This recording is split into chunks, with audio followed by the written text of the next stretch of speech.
Porsche Center Oakville, we've always been up for a challenge.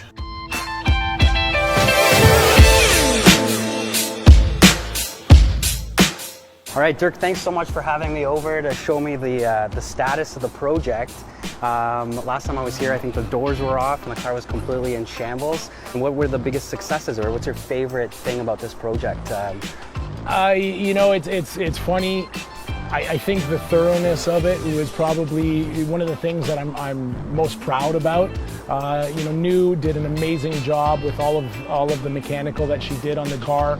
You know, there wasn't a nut or a bolt or fastener or piece that wasn't disassembled, touched, replaced, you know, reconditioned. So really the thoroughness of the project was probably by far, you know, our biggest accomplishment. Cool. And any standout detail that you want to show or anything? Well, you know, it's funny. One of the things that has one of the greatest wow or pop effects is the zinc plating. Right. And you wow. know, when you look at it, it's just it makes amazing. it look correct. But like you said, the flip side of that is one of the challenges we've had is the zinc plating. Right. Getting the right color, hue, you know, getting it to match what the factory was. Original, that's right? probably been one of the biggest. No, I mean, it's not even a big hurdle. It's a challenge making it look right. Right. Cool.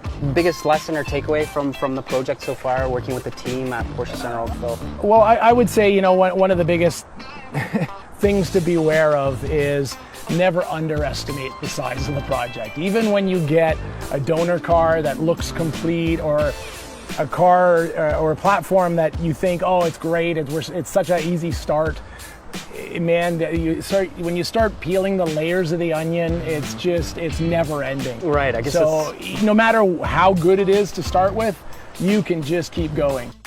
With all the experience you have now with this platform, do you see yourself as a 944 owner in the future?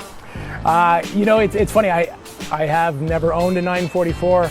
I've actually always wanted to own a 944, and even before this project, I've always really appreciated the balance of the car. It's always been the unsung hero from the Porsche lineup, you know, and when you compare the technology that was on this car at that time to today's cars, you really start to understand and appreciate what they were doing and what they were after. Right. And I think, you know, nowadays this car actually seems rather rudimentary and basic. It's very analog.